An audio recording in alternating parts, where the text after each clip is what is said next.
mo na nga to ang kuan mo na nga to ang tawag ini nga topic ano makaingon man ta nga hilig sa chismis og story bisag unsa na lang gyud na ilahang iimbento nga mga story ba kay para ilaron lang ang gitawag og mga Katoliko. Actually ako i-reaction na kaganina gipost na to nga video kaganina gi-quote tong kini nga libro kining world history for the postmodern Filipino by Gregorio Zaide and Sonia Zaide. Kunya nagkatawa ko sa ilahang presentation or sa iyang presentation. Actually gigamit na ng Bicalares eh. Ako na nagisgutan sa last pag yun. Pero gisubli man og balik, gisubli man og gamit. So mao nang gisubli pud nato og tawag ining tubag. Man unsa man possible, unsa man ang mga pananglitan sa ilahang tawag ining mga chismis o katong gitubag ganin wala ang Katoliko daw sulpot pinakadakong sulpot daw ang Katoliko o mo panggabae o mo pangkilati ano sa to nahitabong ang Katoliko sulpot gigamitan nila og ebidensya kining world history for the post-modern world ang problema lang manggod nila ang ilahang gikutlo again nag cherry picking nga naman kay kung ilahang basahon ang tibuok presentation ni Gregorio and Sonia Zaide, mga pakong man sila. So, ang ilang ginahimo, kay para ingnon silang tinuod sila,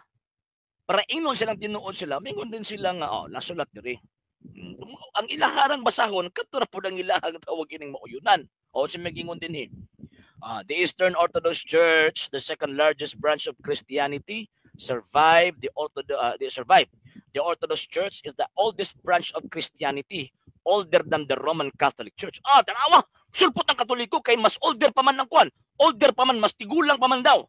Mas nauna pa man daw ang tawag ining Eastern Orthodox Church. Wa sila kabantay nga ang mga subsequent nga mga informations after sa page 114 naghatag og pahimukat nga Romano Katoliko gitukod ni Kristo. Mao na ngano nakaingon man ko nga binutbot ang ilahang pagkot. Ngano man kay ang topic, ang context sa ilahang tawag ining gi-quote nga information kining the Byzantine contributions to civilization. So refer sa gitawag og Byzantine Empire and syempre ang Byzantine Empire na may mga state sponsored nga tawag ining mga simbahan, particularly kining Eastern churches or Eastern Orthodox Church. Actually, before manggod nahitabo ang 1054, wala manggod Eastern Orthodox, Western Orthodox, wala na siya. Before 1054, nga naman kay naalamay usa ka Katolikong iglesia for the first 1054 years. Sa unang 1054 katuig sa Christian religion, wala classification nga Eastern o Western Church. No. Na ay the church in the Eastern Empire and the church in the Western Empire. Pero wala gyud mingon nga Eastern Church and the Western Church. Nahitabo lang ng classification after sa Great Schism nga nahitabo ni adtong 1054 AD. Ana. So, ang sa first 1054 years, usa lang kabuok Catholic Church. Wala classification nga Eastern o Western. Again nahitabo lang nga naay classification nga Eastern and Western Church after the Great Schism. Karon, diingon man sa libro ni Gregorio Zaide nga tawag ining kuan, kining mas nauna man ang Eastern Church. Ngano man kay ang origin sa foundation sa iglesyang gitukod ni Kristo nag-una sa eastern part of the Eastern Empire. Nag-una asa man gitukod? Palestine. Palestina. So kung tan-aw nato ang tawag ining history sa simbahang Katolika, wa mag-una dito sa Western Empire. Nag-una siya sa Eastern Empire or sa eastern part of the empire. Yan, asa man natukod? Palestina. Palestina. Di ba? Di mo kasabot.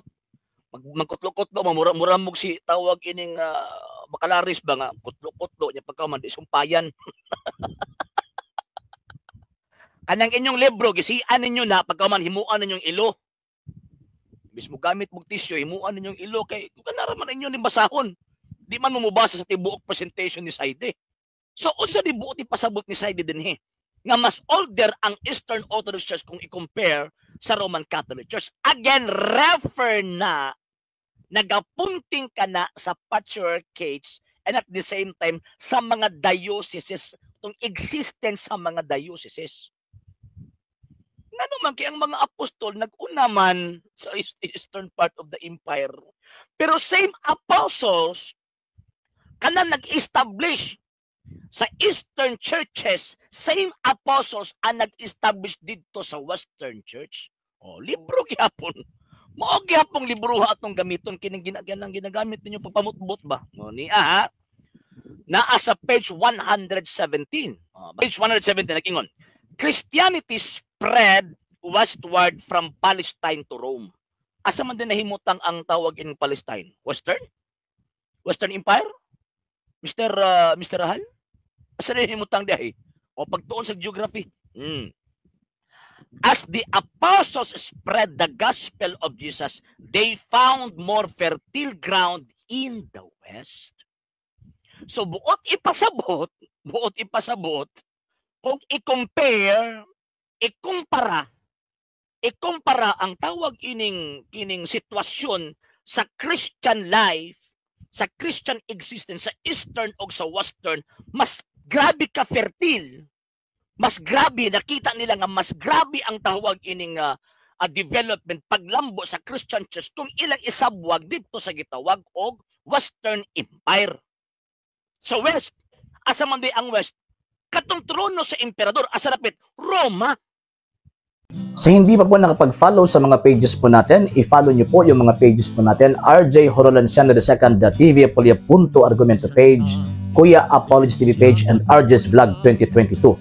And pwede rin po kayo mag-send po dyan ng Facebook stars. And also, sa ating po mga channels, sa hindi po nakapag-subscribe, i-subscribe po ninyo yung mga channels natin, The Lay Catholic, Apologist International Official, RJ Sando II TV, Kuya Apologist TV, and Barrio Kawayan Religious Forum.